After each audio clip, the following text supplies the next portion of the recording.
Evet, büyük bir yoğunluk var. Kaya mezarlarına tırmanan Doğa Koleji yıllardır yıkılmayan tarihi eseri yıkmak üzere.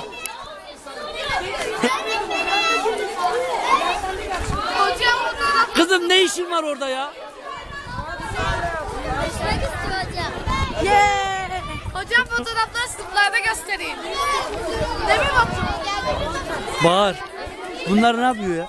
Ben giremedim. Çok sıra vardı. Hocam bodozlamak alacağım. Dağılın lan. Ne oluyor burada? Eminim girdim. Girdin mi? Evet. İyi hadi bakalım.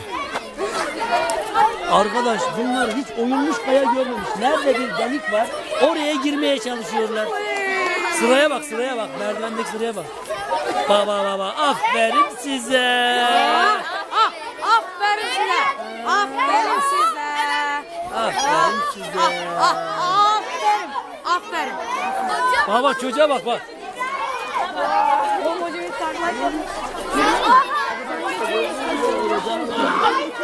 İndin mi? Altında kocaman delik var. Yani her yer delik normal. Hocam bunun